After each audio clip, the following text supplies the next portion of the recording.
Fala, meu amigo dentista!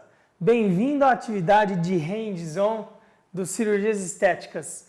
Bom, como eu já falei lá no site, como provavelmente a gente já conversou quando você veio fazer o curso presencial, inicialmente o programa do curso não acrescentava uma tarefa ou uma atividade de hands-on, mas pelo fato de eu ter tido que fazer uma cirurgia em mandíbula de porco e ter achado muito legal, eu decidi disponibilizar para você uma videoaula que vai funcionar como um guia para que você possa fazer esse hands-on na sua casa, ou melhor, no seu consultório.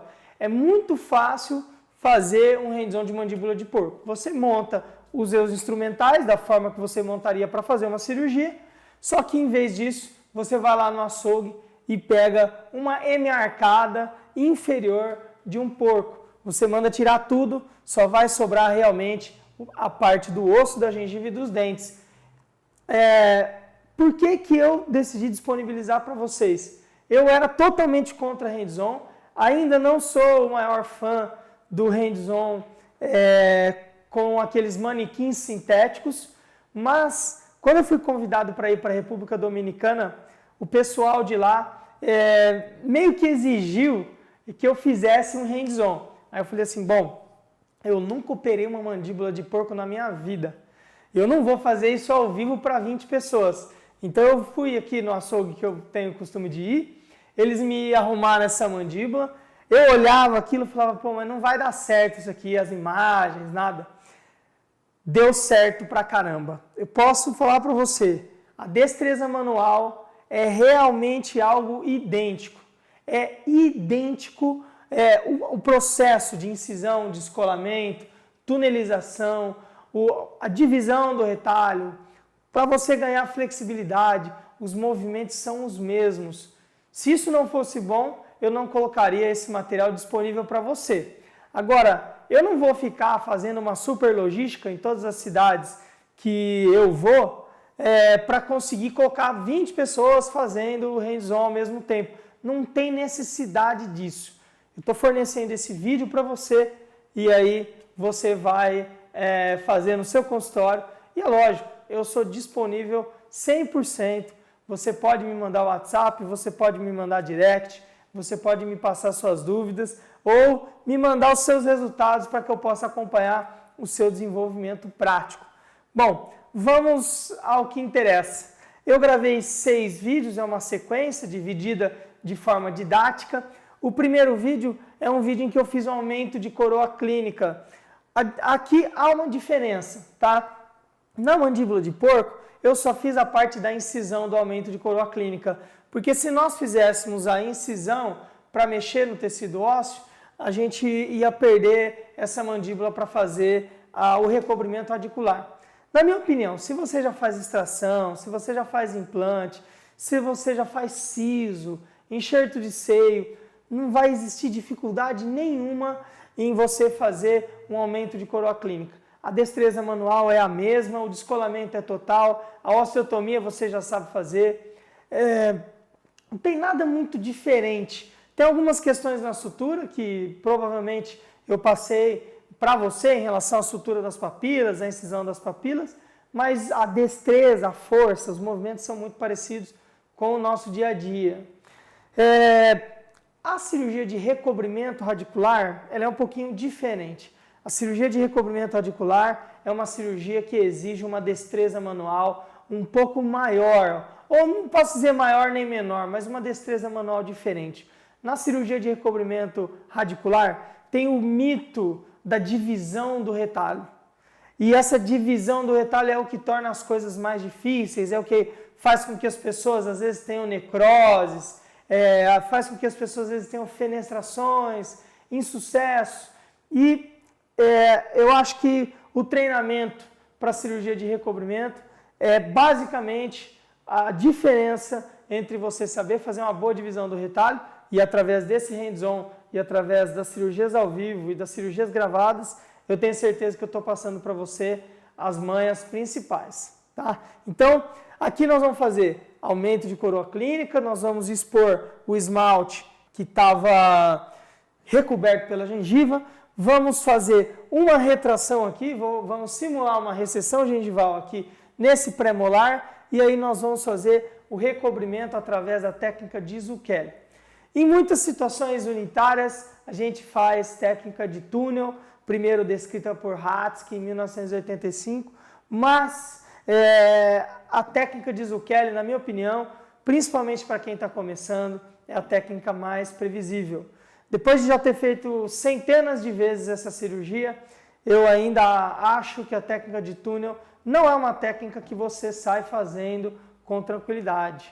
Eu mesmo, quando eu vou fazer uma técnica de túnel, eu redobro a minha atenção, porque realmente não é ainda uma técnica que eu faria com o pé literalmente nas costas. A técnica de Zucchelli, sim, é uma técnica que dá para você fazer, assim, depois que você tiver feito algumas vezes, você vai fazer como se fosse um implante, como se fosse uma cirurgia de siso para alguém bem experiente. Então, realmente, é uma técnica bastante previsível, bastante fácil, bastante legal, e é por isso que eu indico iniciar por ela. Indico fazer praticamente todos os casos com técnica de Zucchelli. Qual que é o único momento que você não vai poder usar a técnica de Zucchelli? Quando você tiver papilas pequenas demais, mas tem que ser muito pequena. Agora, se você tem papilas triangulares, papilas normais, dificilmente você não vai conseguir resolver o caso com Zucchelli. E ela é bastante indicada para recessões múltiplas, então realmente é uma técnica que serve para muita coisa, para quase tudo. Vamos lá, vamos parar de falar e vamos mostrar o que a gente está fazendo. Ó. Primeiro passo, e vocês já devem ter visto isso na cirurgia, duas questões bastante importantes em relação à incisão do aumento de coroa clínica. É lógico, você fez uma sondagem, você determinou onde está a junção cemento-esmalte, você vai retirar tecido em excesso. A mesma coisa aqui, você vai retirar tecido em excesso. Então, primeira questão, você vai fazer incisão com bisel interno. Então, dá uma olhada aqui, ó. Dá uma olhada aqui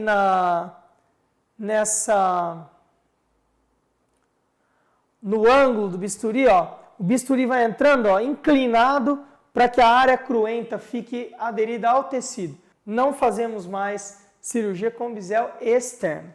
Um outro movimento bastante interessante, um outro movimento bastante importante é utilizar o bisturi. Se você tiver dificuldade de correr o bisturi no tecido, você pode entrar com esse bisturi e sair como se fosse uma faquinha, tá? Então esse movimento, provavelmente eu vou fazer ele aqui, senão eu mostro novamente esse aqui, ó. Olha só o bisturi, ó, entrando e saindo, ó, entrando e saindo, ó. Isso vai te dar bastante destreza, vai te dar bastante tranquilidade, bastante controle da tua incisão.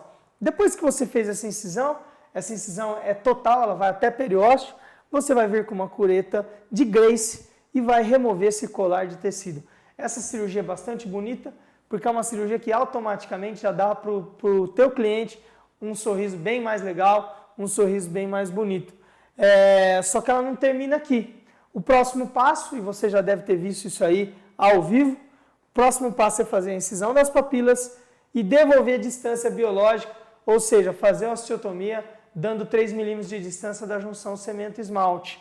Nós não vamos fazer isso aqui, porque na verdade eu vou utilizar essa mandíbula de porco para fazer a técnica de recobrimento radicular, que é o que eu mais quero que você faça com o seu hands-on. Na minha opinião, no dia do teu hands-on, no dia que você decidir fazer esse hands-on no seu consultório, compra umas 2, 3 mandíbulas, faz a técnica várias vezes. Tenho certeza que a última que você fizer, ou você vai estar muito cansado, ou você vai estar fazendo como ninguém. Agora eu vou mostrar já as questões do recobrimento radicular, tá? Então, eu vou fechar esse aqui e vou abrir a parte da incisão da cirurgia de recobrimento radicular. Olha só como que nós vamos fazer, tá? Nós vamos criar aqui uma retração do tecido gengival, uma retração aqui no pré-molar do nosso porco. Essa retração está expondo um pouquinho de osso aqui. Se fosse no tecido natural do ser humano, essa raiz não seria uma raiz bipartida, seria uma raiz única e ia haver aqui exposição da raiz. Obviamente que nós não temos exposição óssea na retração gengival. O osso já foi embora ali da região há muito tempo. Então, quando a gente tem uma retração do tecido gengival, não existe exposição óssea. Existe, sim, a exposição do tecido dentinário, a exposição do tecido radicular. Imaginando que a nossa junção cemento-esmalte seja aqui na região da furca desse premolar do porco. Quanto nós temos de recessão? Nós temos 2 milímetros de recessão.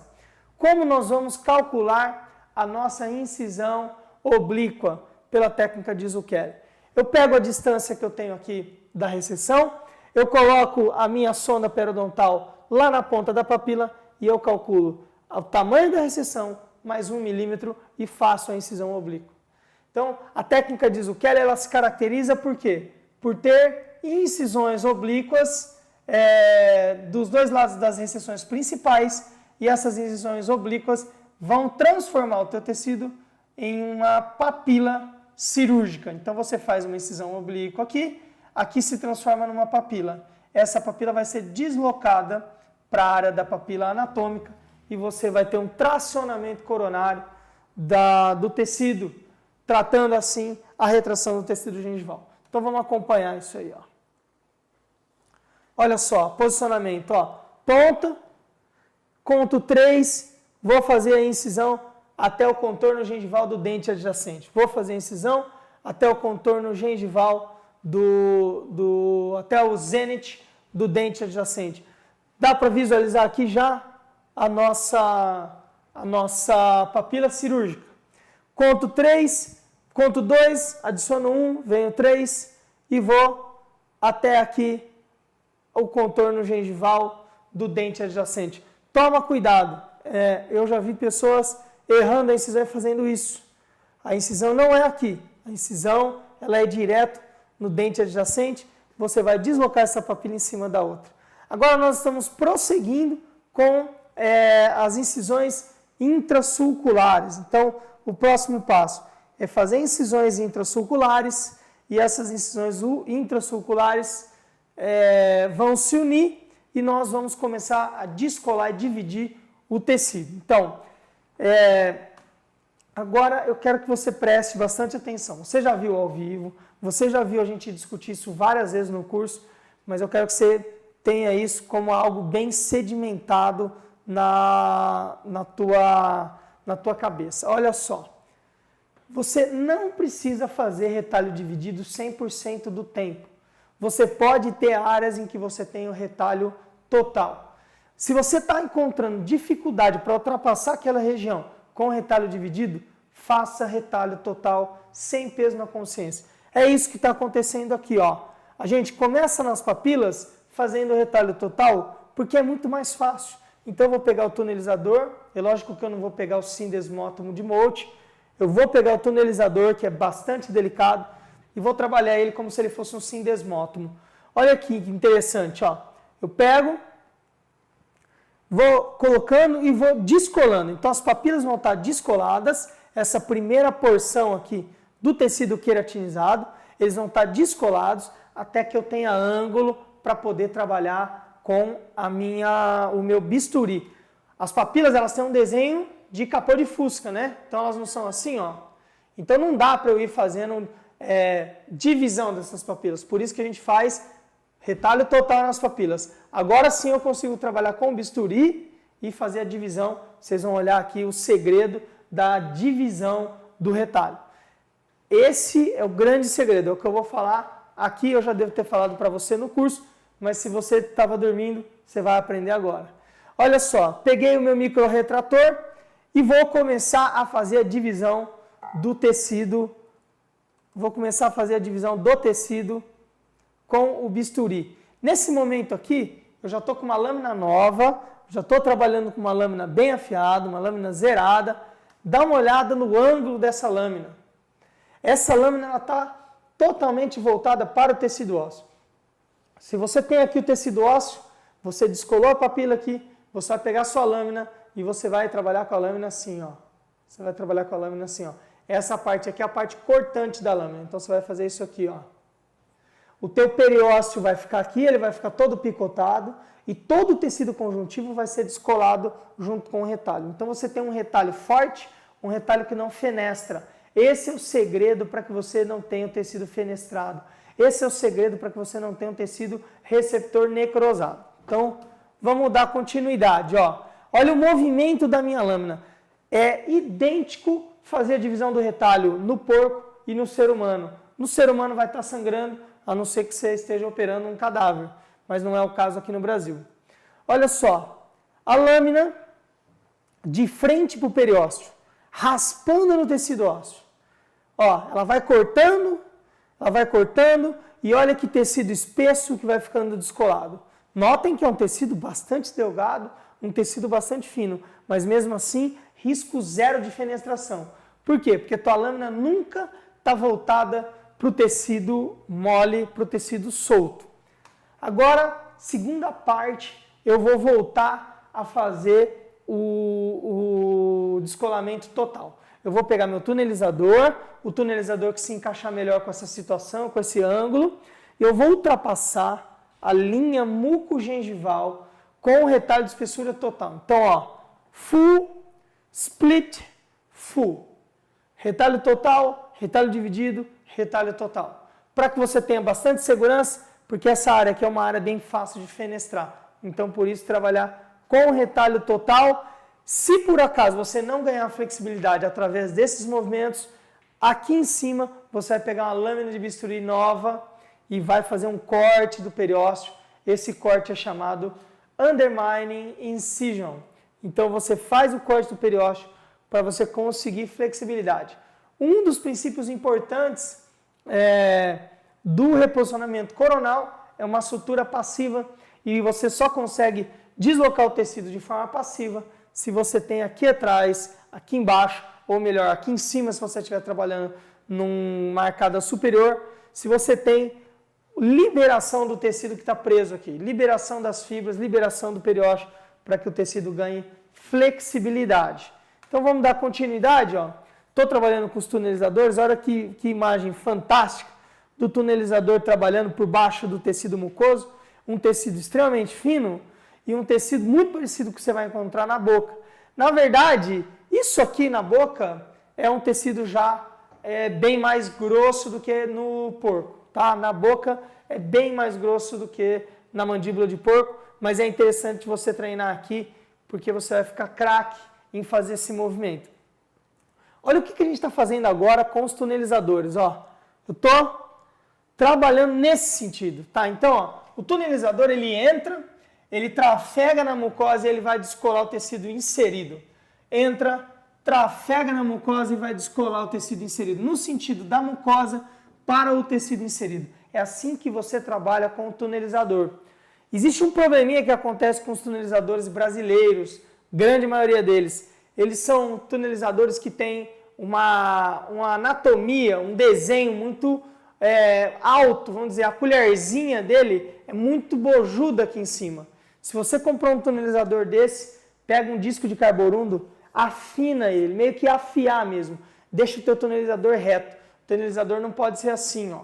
Eu posso te mandar fotos novamente, não sei se eu mostrei no curso, se eu não mostrei, as personalizações de tunelizadores nacionais, mas eu posso te mandar fotografia todas as vezes que você me pedir, tá? Se você tiver vontade de comprar um tunelizador que foi modificado por mim, tem uma indústria que chama Arte Instrumentos. Arte com H. Só você entrar em contato com eles, pedir para que eles forneçam os tunelizadores que eu modifiquei. Em alguns momentos, a gente verifica que a tunelização vai ficar difícil, a gente vai lá, volta a dividir o retalho. Por que eu estou dividindo para cá? Por que eu estou dividindo para cá? Por que eu estou tunelizando tudo isso? Para ganhar flexibilidade. É assim que a gente consegue descolar e deslocar o tecido. Então agora eu faço alguns testes, eu pego uma pinça de Etrich e eu vou fazer o tracionamento desse tecido para verificar se eu ganhei flexibilidade. Isso não é com força, isso é delicado. Dá uma olhada que o tecido ainda não sobe, ó. O tecido ainda não está flexível. Então nós vamos continuar fazendo o descolamento para que a gente possa ganhar essa flexibilidade. Dá uma olhada aqui o tunelizador trabalhando, ó. Olha que espetáculo. Tunelizador trabalhando, ó. tunelizador vindo todo aqui na mucosa. E no caso do paciente original, do paciente normal, você entraria com uma lâmina de bisturi, passaria o bisturi aqui em cima para fazer a incisão relaxante, chamada undermining incision. Estou descolando, estou liberando, estou fazendo com que isso fique flexível. Vamos testar novamente agora. Notem que eu fiz um cortezinho aqui embaixo para liberar. Olha só, agora o tecido como ele tem flexibilidade. Ó. O tecido está livre para ser deslocado de forma passiva. Agora que eu já tenho flexibilidade, eu vou desepitelizar as papilas anatômicas. Então, não é assim, ó, essas duas papilas elas não vão vir para cá. Então, eu desepitelizo essas papilas anatômicas e coloco as papilas cirúrgicas na posição das papilas anatômicas para que eu possa tracionar o tecido de forma coronal. E é por isso que essa cirurgia, se você realizar da forma adequada, ela não vai te dar cicatriz, porque todo o descolamento vai estar na região do contorno cervical. Então, com uma microtesoura adequada, a microtesoura ela tem que cortar com facilidade, microtesoura tem que ser fininha para poder entrar nessa área aí e fazer a divisão aí e a remoção do epitélio.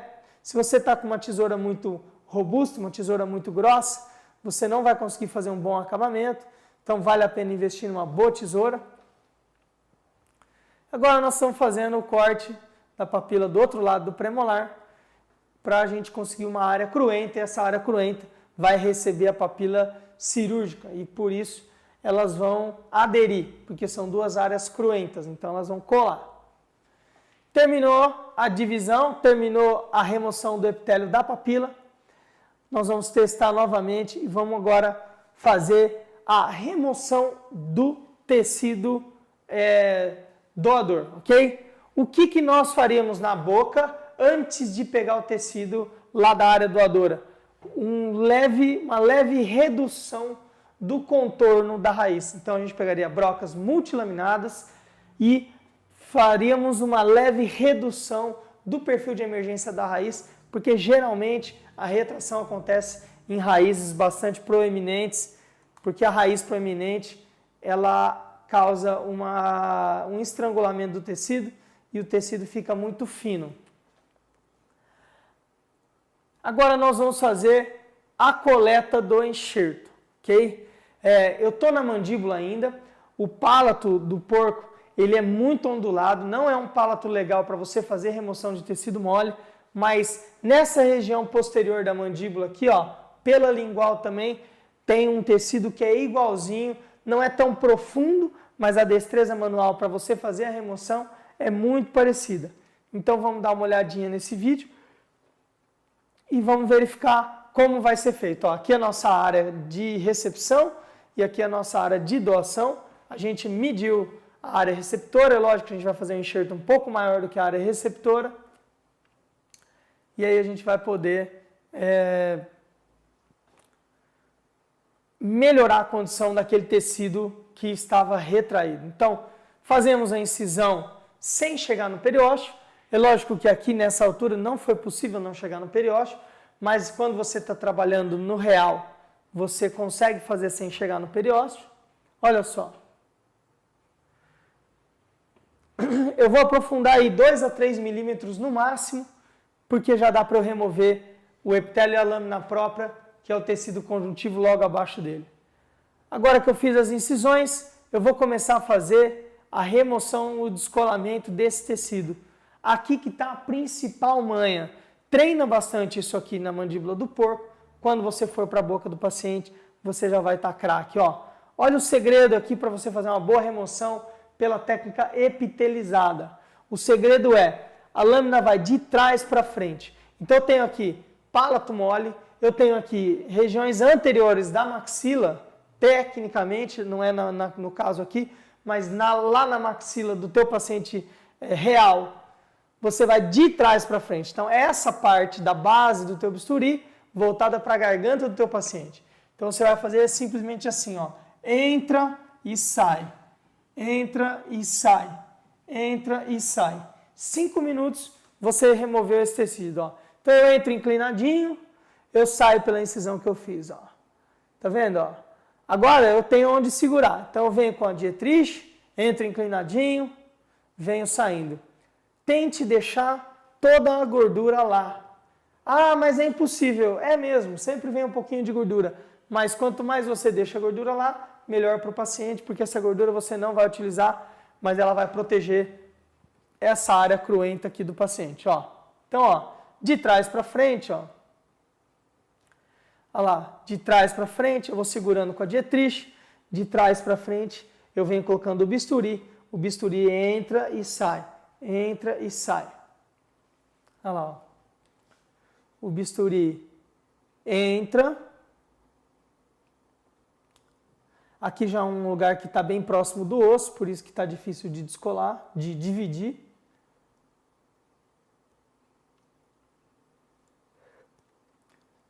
Olha só que interessante, ó. É muito parecido isso aqui com o que você encontra na boca do paciente. É bastante parecido.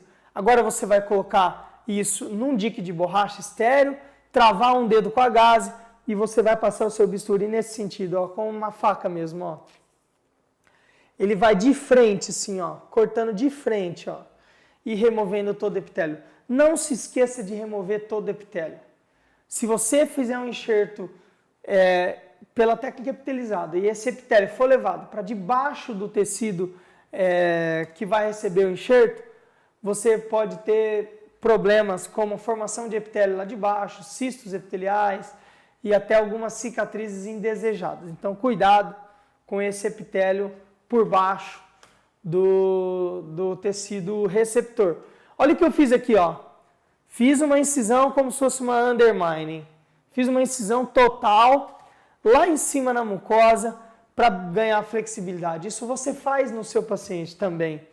Agora eu estou testando a passividade. Nota que a gente joga o tecido para cima e ele fica parado, ele não recua novamente.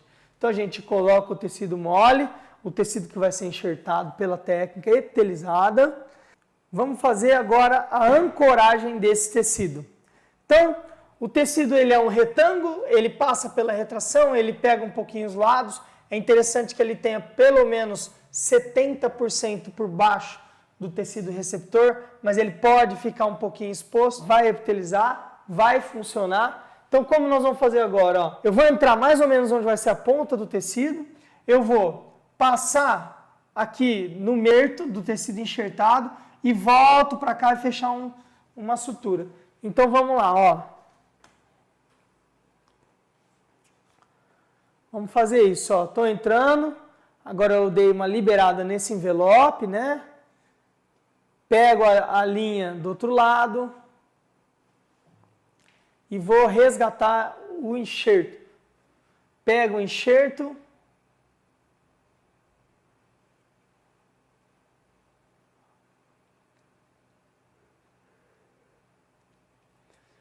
E agora eu volto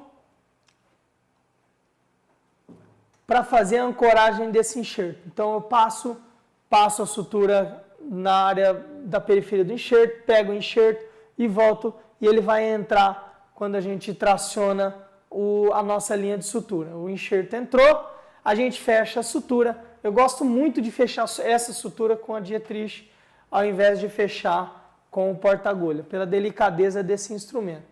Então, eu puxei de um lado, puxei do outro, vou cortar. E agora nós vamos fazer a estabilização do enxerto desse lado. Olha lá, pego a base, pego o enxerto.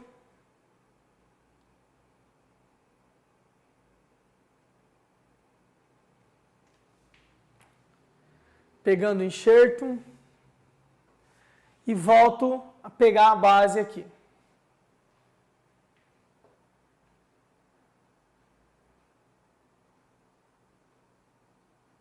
Pronto. Peguei de volta a base. Agora com a mão esquerda, eu puxo esse enxerto, com a mão direita, eu pego uma dietrich e direciono onde esse enxerto vai ser puxado. É lógico que aqui está muito simples, está muito fácil, só fechar o nó, o enxerto vem para a posição, mas existem algumas situações em que você tem que ir guiando o tecido na entrada dele. Olha lá. Fechei a sutura. Agora eu tenho o enxerto estabilizado no retalho. Eu vou pegar e vou fazer uma sutura chamada colchoeiro vertical. Então vou mostrar agora os vídeos da sutura. Como funciona a colchoeiro vertical? Você pega na base, passa, pega o enxerto, passa na base da papila e vai ancorar lá atrás. Então, ó, peguei a base,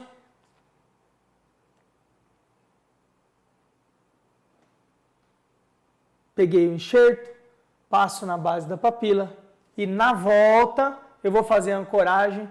Não é muito relevante aonde você está fazendo a ancoragem no pálito. Pego de volta a papila, agora um pouquinho mais na ponta. Traciono. Vou pegar essa pontinha de papila aqui, ó, e vou fechar um nozinho.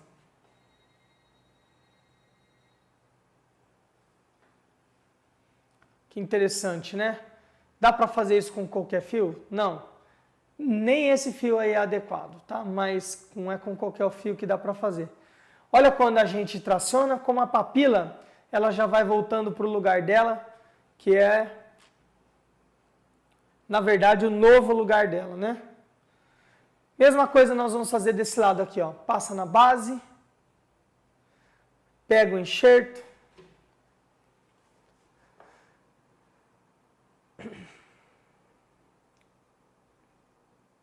passa na base novamente.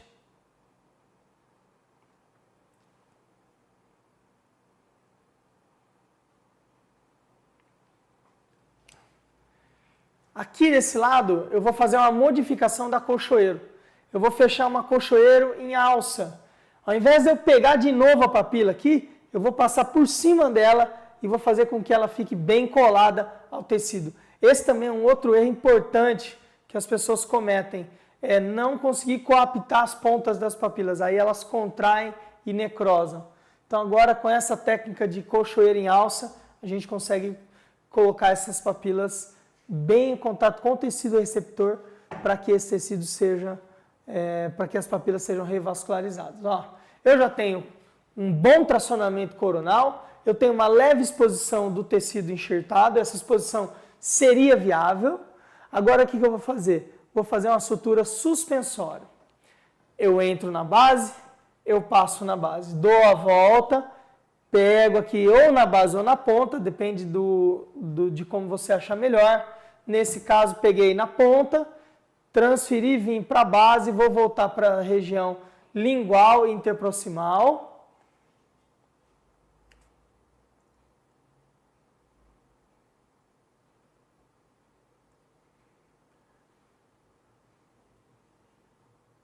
Pronto, a gente traciona, aí eu trago aqui para o outro lado.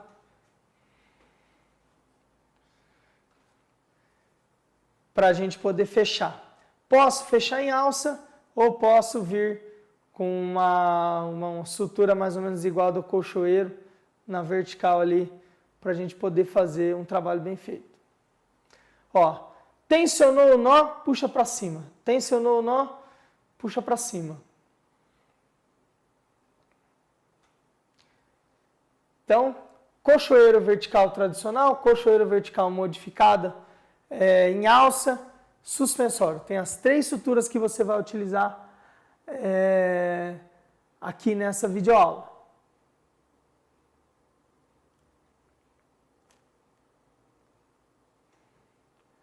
E é assim que termina o hands-on de mandíbula de porco. Se você for fazer, tiver dúvida, se você quiser repassar comigo o planejamento, se você quiser me perguntar, eu estou 100% à disposição pelos directs do Instagram, eu estou à disposição pelo WhatsApp, por e-mail. Eu gosto demais de estar presente na vida de vocês, dentistas. Conte comigo sempre e, por favor, me dê um feedback, seja ele negativo ou positivo, do que você achou do vídeo e de fazer o hands-on por conta na sua casa. Um grande abraço e até lá.